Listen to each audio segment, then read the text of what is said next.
오늘 은혜 받으실 말씀은 야고보서 1장 2절에서 4절 말씀입니다.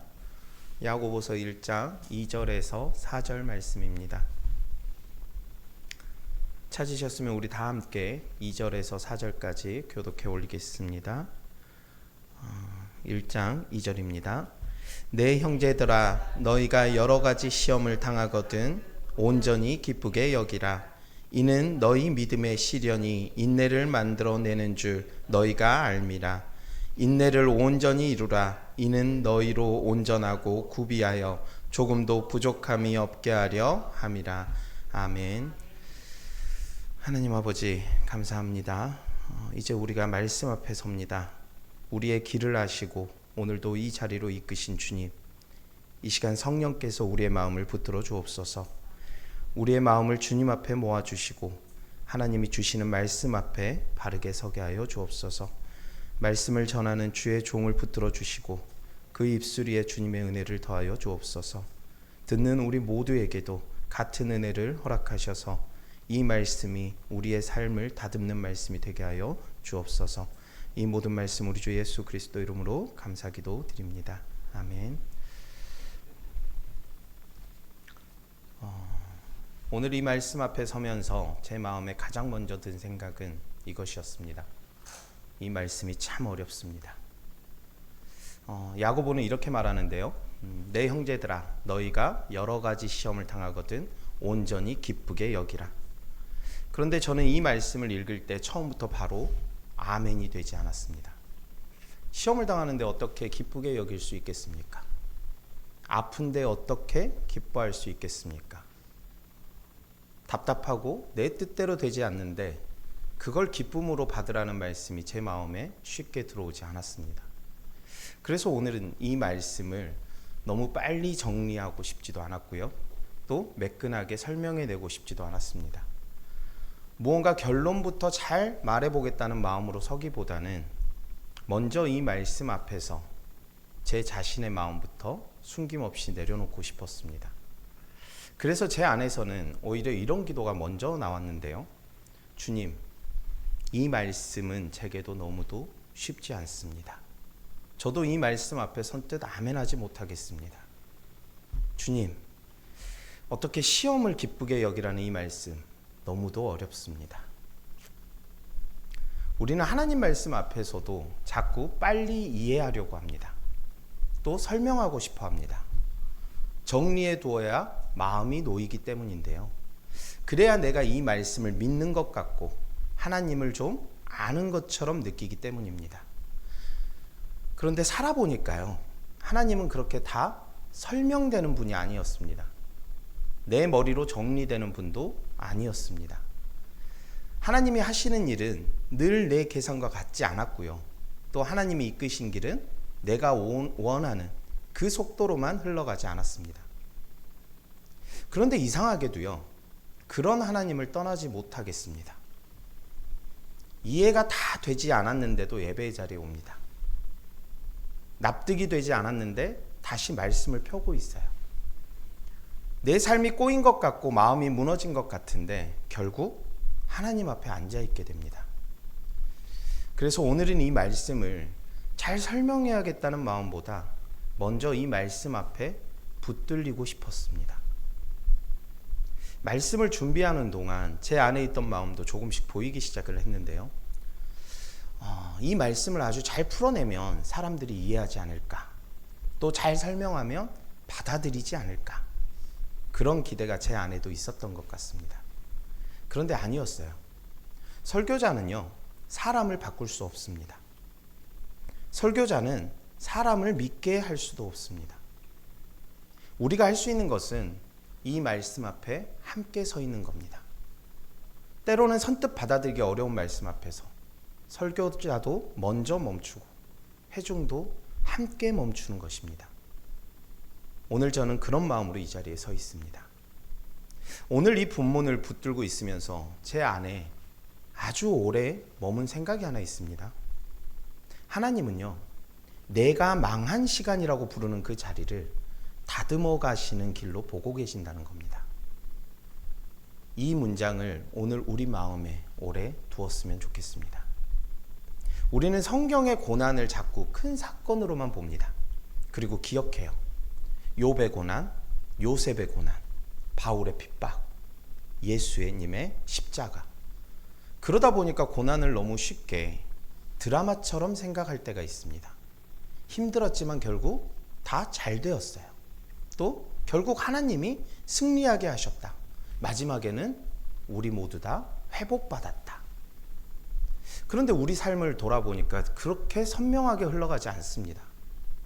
오히려 더 힘든 것은요, 아주 크고 특별한 사건보다 작지만 오래가는 시간이 더 많을 때가 있습니다. 딱히 망한 것 같지는 않은데 마음이 자꾸 달아가는 시간입니다. 기도하는데 잘 들리는 것 같지 들리지 않은 것 같은 때가 있어요. 믿음은 있다라고 말하지만 내 속은 점점 메말라가고, 사람들 앞에서는 괜찮은데 하나님 앞에만 서면 마음이 툭 무너질 때가 있습니다. 겉으로는 일상을 살아가는데 내 안에서는 설명되지 않은 한숨이 쌓여갑니다. 어쩌면 우리에게는 그런 시간이 더 많습니다. 그런데 어떤가요? 우리는 이런 시간을 그냥 대수롭지 않게 넘겨버려요. 내가 약한가 보다, 내가 믿음이 좀 부족한가 보다라고 생각하고 덮어버리기도 하고요. 괜히 내가 너무 예민한 것 아니야? 이렇게 생각하면서 스스로를 몰아세웁니다. 하지만 저는 요즘요, 꼭 그렇지만 않다는 생각을 자주 하게 되는데요. 성경은 큰 사건만 말하는 책이 아니라 설명하기 아주 어려운 시간 속에서도 하나님이 자기 백성을 어떻게 붙드신지를 보여주시는 말씀이라는 생각이 듭니다. 사실 저는요, 요즘 그런 시간을 지나고 있어요. 저희 집이 보성에 있잖아요. 교회는 강진에 있습니다. 그래서 새벽 예배를 매일 교회로 오고 가는 것이 쉽지가 않아요. 거리상으로 왕복하면 100km가 됩니다. 그래서 새벽 인도가 있는 날을 빼고는 보성에 있는 교회에 양해를 구하고 그곳에서 지금 새벽 예배를 드리고 있습니다. 그런데 이상하게 요즘 마음이 아파요. 제 삶은 아주 평안합니다. 감사한 것도 넘쳐나요. 저는 분명히 행복합니다. 겉으로 보면 큰 문제가 없어요.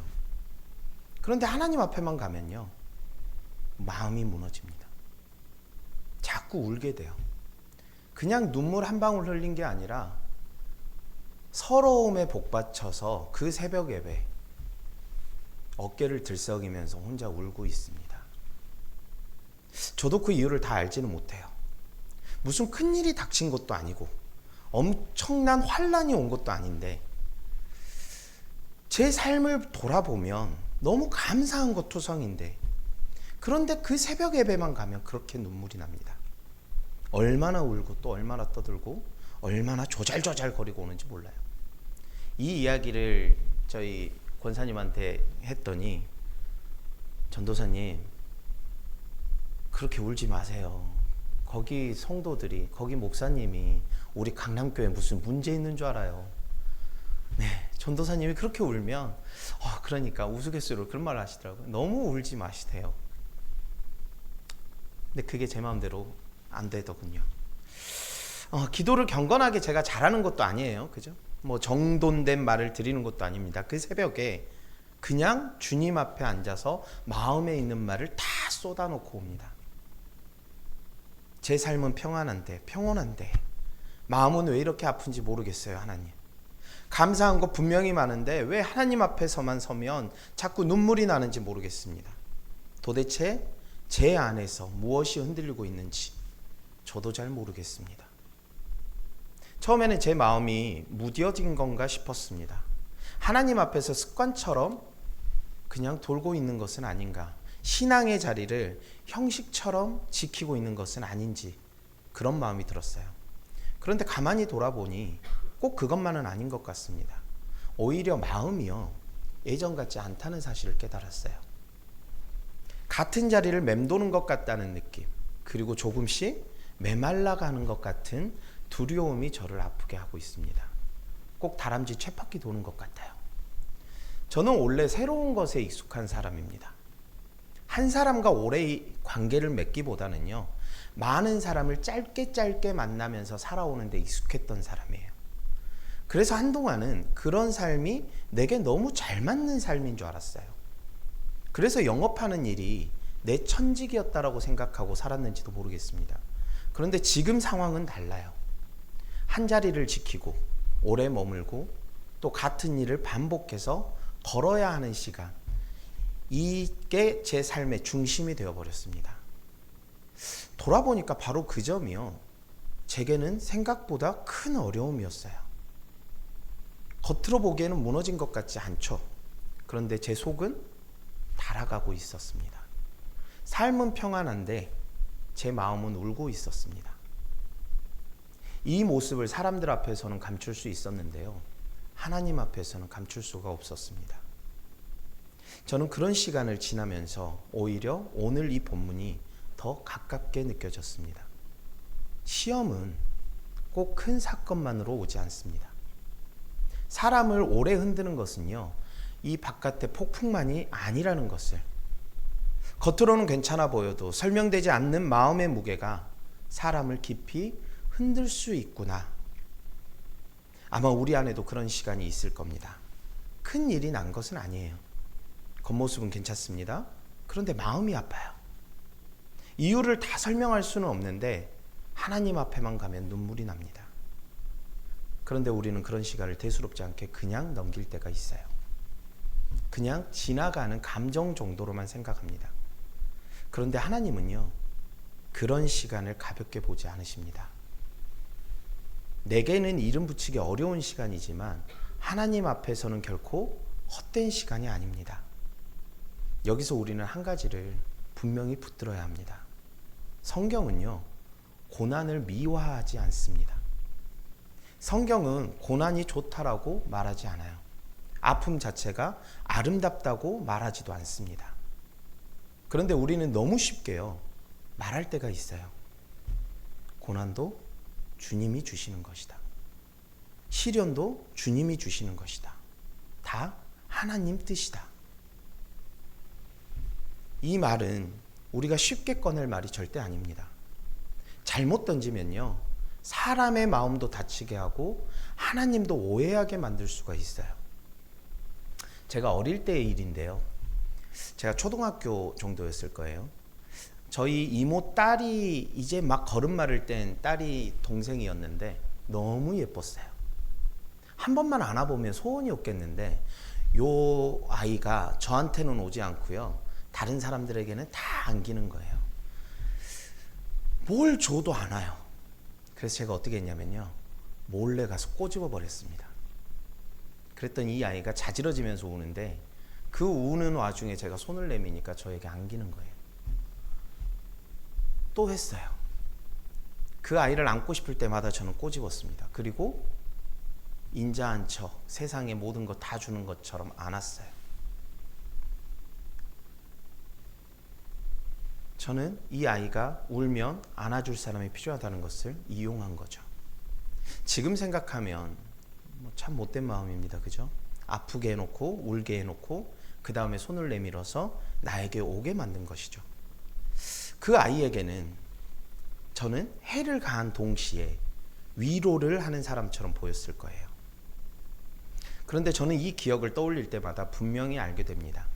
하나님은요, 그런 하나님이 아니시라는 거예요. 하나님은 일부러 우리를 아프게 해놓고 이제 나에게 와서 안기라고 하시는 분이 아닙니다. 우리를 울게 만들어 놓고 그 울음을 이용해서 자기 사랑을 증명하시는 분도 아니세요. 하나님은 그런 방식으로 일하지 않습니다. 그런데 또 한편으로 성경은 분명히 이렇게 말하고 있습니다. 히브리서 12장 6절에서 뭐라고 하시냐면요, 주께서 그 사랑하시는 자를 징계하시고 그가 받아들이시는 아들마다 채찍질 하심이라. 저는 여기서 묻게 될 수밖에 없었어요. 아니 그럼 결국 하나님도 우리를 아프게 하시는 분 아니냐고. 그렇다면 내가 했던 것과 하나님이 하시는 것의 차이가 무엇입니까?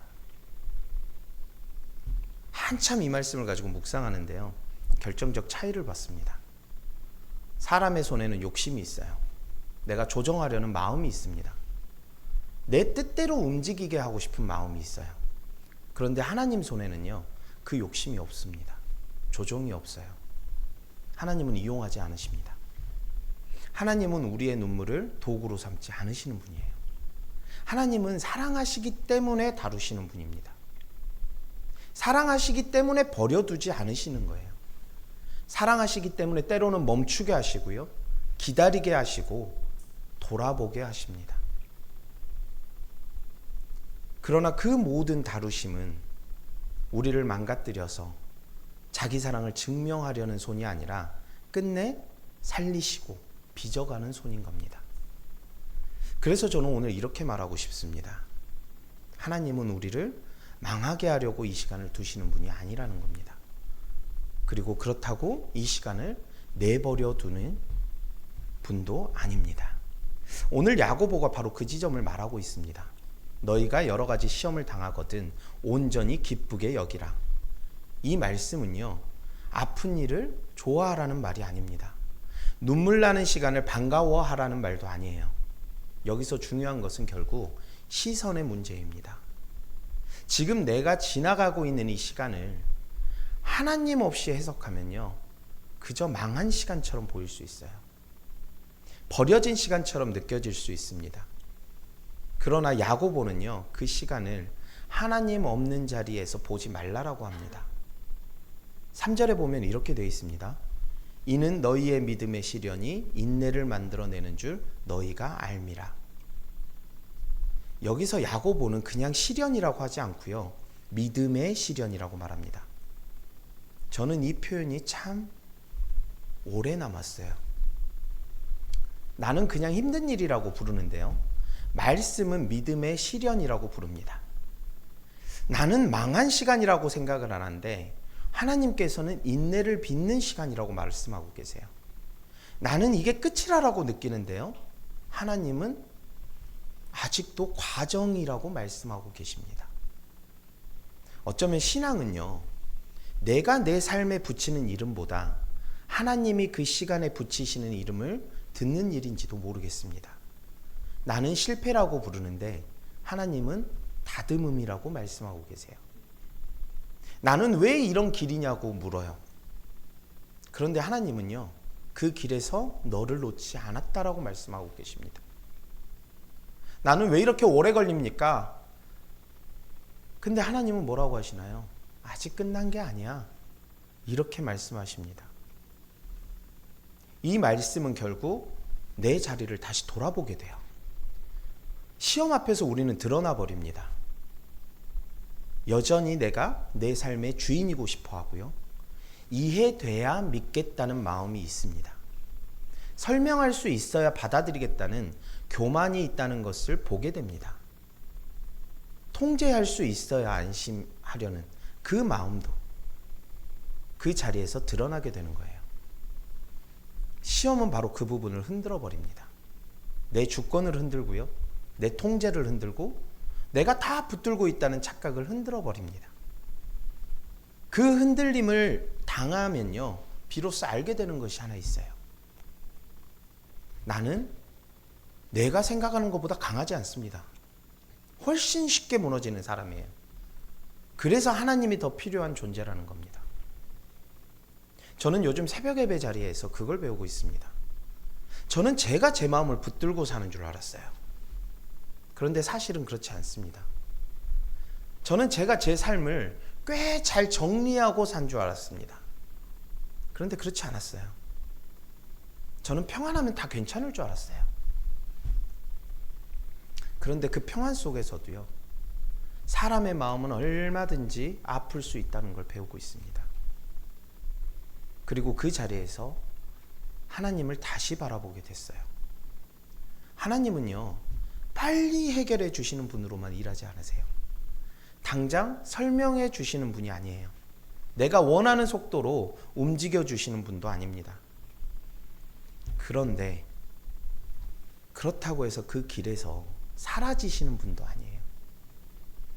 성경이 보여주는 더 깊은 이야기가 바로 그것이라고 생각하는데요, 요셉의 삶을 보면요, 하나님은 총리가 된 순간에만 함께 하신 게 아니었다는 거예요. 팔려가던 순간에도 함께 하셨고요. 억울하게 감옥에 있을 때도 요셉과 함께 하셨습니다. 아무것도 풀리지 않고 왜 이런 길인지 설명되지 않던 그 시간에도 하나님은 그를 놓지 않으셨습니다. 예수님도 그러셨어요. 부활의 아침에만 아버지의 뜻 안에 계셨던 게 아니에요. 십자가를 지는 그 길 자체가 아버지의 뜻 안에 있었습니다. 사람의 눈에는 실패처럼 보이고 버려진 것처럼 보이고 끝난 것처럼 보였던 그 길이 사실은 구원을 이루시는 길이었습니다. 저는 여기서 한 가지를 더 붙들고 싶습니다. 예수님은요, 그 길을 우리보다 먼저 걸어가셨어요. 설명되지 않는 길, 고통의 길, 순종의 길을 먼저 가셨습니다. 그러니까 지금 우리가 걷는 길은요, 예수님이 한 번도 걸어보지 않으신 낯선 길이 아니라는 거예요. 그분이 먼저 가시는 길이기 때문에 우리는 그 길을 따라가면서 혼자가 아닙니다. 그래서 성경은요, 단지 고난 뒤에 승리만 말하지 않습니다. 더 중요한 것은 그 길에 하나님이 계시지 않았던 적이 없었다는 사실입니다. 요즘 제가 새벽 예배에 가서 울다가도 그런 생각을 해요. 주님, 제가 왜 우는지 진짜 모르겠어요. 왜 이렇게 마음 아픈지 너무너무 모르겠습니다. 하지만 적어도 이 길이 주님이 한 번도 지나가지 않은 길은 아니죠. 제가 지금 주님 없는 길을 걷고 있는 것은 아니죠. 그러면 설명이 안 돼도 버틸 힘이 생깁니다. 상황이 갑자기 해결된 게 아니에요. 마음이 금방 제 마음이 우울했던 마음이 맑아지는 것도 아닙니다. 그런데요, 적어도 버려진 것 같지는 않아요. 혼자 남겨져 있는 것 같지 않습니다. 아마 인내가 그런 것 같아요. 우리는 인내를 이를 악물고 참는 힘 정도라고 생각합니다. 그런데 성경에서 말하는 인내는요, 그보다 더 깊어요. 인내는요, 답이 없어도 하나님 앞에 머무는 힘입니다. 설명이 안 돼도 떠나지 않는 거예요. 기도해도 금방 달라지지 않는데 그래도 주님 앞에 다시 오는 겁니다. 내 마음이 정리되지 않았어도 말씀 앞으로 돌아오는 것이 인내입니다. 저는 요즘 제 자신을 돌아보면서 내가 정말 잘 버티고 있구나 보다는요, 하나님이 나를 떠나지 않게 붙들고 계시는구나를 더 느낍니다. 새벽 예배 가서 울고 오는 것이 어쩌면 그 증거인지도 모르겠습니다. 정리된 믿음이 있어서가 아니라 아직 다 이해되지 않았는데도 그래도 하나님 앞에 가고 있기 때문이에요. 야고보는요, 우리에게 강한 사람이 되라고만 말하지 않습니다. 오히려 하나님 앞에 머무는 사람으로 다듬어져 간다라고 말하고 있어요. 4절인데요. 인내를 온전히 이루라. 이는 너희로 온전하고 구비하여 조금도 부족함이 없게 하려 함이라. 이 말씀을 들으면 어떠신가요? 마음이 좀 무거워질 수 있습니다. 온전하고 구비하여 조금도 부족함이 없게 하려 하심이라. 어떤 생각 드세요? 나 아직 멀었어. 그죠? 왜 이렇게 부족해? 왜 아직도 이렇게 쉽게 흔들리지? 그런데 여기서 말하는 온전함은요, 완벽해지라는 뜻이 아니에요. 흠 없는 인간이 되라는 뜻이 아닙니다. 문제 없는 사람이 되라는 뜻도 아니에요. 오히려 하나님 손 안에서 끝까지 포기되지 않은 사람으로 빚어져 가는 것. 저는 그것이 이 온전함에 더 가깝다고 생각합니다. 하나님은요, 우리를 한순간에 완성시키지 않으세요. 과정을 지나게 하십니다. 깎아내시고 멈추게 하시고 기다리게 하시고 다시 붙드세요. 그래서 이 온전함은요, 내가 스스로 만들어내는 완벽이 아니라 하나님 손에 오래 들려있는 사람에게서 자라나는 온전한 것입니다. 그런데 우리는 그 과정을 너무너무 싫어해요. 빨리 끝나기를 원합니다. 빨리 해결되기를 원해요. 빨리 설명되기를 원합니다. 제 마음도 좀 빨리 개운해졌으면 좋겠어요. 저도 그렇습니다. 주님 앞에 울고 나면요, 다음 날 좀 되면 제가 어때요? 좀 나아지고 싶어요. 기도하고 나면 내 삶이 내가 기도했던 그 제목이 이루어지면 좋겠어요. 새벽 예배까지 나갔다면 그러면 뭔가 더 나에게 주셔야 되는 거 아닙니까? 내가 기도하는 그 제목이 이루어졌으면 좋겠어요. 그런데 이루어지지 않아요. 하나님은요, 언제나 빨리 끝내시는 분으로만 일하지 않으시기 때문에 그렇습니다. 하나님은 다듬어 가시는 분으로 일하세요. 그래서 오늘 이 설교 본문 제목이 저는 마음에 오래 남습니다. 다듬어 가시는 길. 이 길은 편한 길이 아닐 수 있습니다. 내가 원하는 길이 아닐 수도 있습니다. 왜 하필 이 길이냐고 묻게 만드는 길일 수 있어요. 남들에게 설명하기 어려운 길일 수 있습니다. 하지만 하나님 없는 길은 아닙니다. 그리고 그 길은 예수님께서 미리 걸어가신 길이에요. 오늘 우리가 이 말씀 앞에서 해야 할 고백은요, 거창하지 않을지도 모릅니다. 주님, 저는 아직 이 말씀이 다 이해되지 않아요. 시험을 기쁘게 여기라는 말씀이 여전히 어렵습니다. 왜 이 길인지 모르겠어요. 왜 이렇게 오래 걸린지도 모르겠습니다. 왜 제 마음이 아직도 이 자리를 맴도는지 모르겠습니다. 그런데 저는 그 다음 고백이 더 중요하다고 생각합니다. 그래도 주님, 제가 다 이해하지 못해도 이 길에서 저를 함부로 다루지 않으시는 주님을 믿게 하옵소서. 사라지지 않으시는 주님을 믿게 하옵소서. 이 시간을 헛되이 버려두지 않으시는 주님을 붙들게 하옵소서. 내가 망한 시간이라고 부르는 그 자리에서도 주님은 여전히 일하고 계심을 믿게 하옵소서. 저는 오늘 이 말씀을 이렇게 붙들고 싶습니다. 하나님은요, 내 삶을 다 설명해 주시지 않을 수 있습니다. 그러나 우리의 삶을 함부로 다루시는 분은 아닙니다. 하나님은 내가 원하는 때에 빨리 건져내지 않을 때가 있어요. 않으실 수도 있어요. 그죠? 그런데 그 길에서 나를 혼자 두시는 분도 아니라는 거예요. 그러니 지금 지나고 있는 시간이 설명되지 않아도 너무 놀라지 않았으면 좋겠습니다. 마음속에 아직도 납득되지 않은 것이 있어도 너무 두려워하지 않았으면 좋겠어요. 믿음은 내가 다 이해한 뒤에 생기는 것이 아니라 이해되지 않는 시간 속에서도 하나님을 놓지 않는 자리에서 더 깊어질 때가 많기 때문입니다. 그리고 어쩌면요, 살아보고 나서야 하게 되는 고백이 하나 있습니다. 제가 아직 좀 어린데 이런 말씀 드려서 참 죄송하지만 해봤더니요, 하나님은 설명이 다 되시는 분이 아닌 것 같아요. 살아봤더니요, 그런데 살아봤더니 하나님은 내 삶을 정말로 함부로 다루신 적이 단 한순간도 없습니다. 요즘 저는 이 새벽 예배를 마치고 돌아오면서 이런 생각을 했어요. 주님, 오늘도 저는 제 마음을 다 설명하지 못하겠어요. 왜 울었는지도 모르겠어요.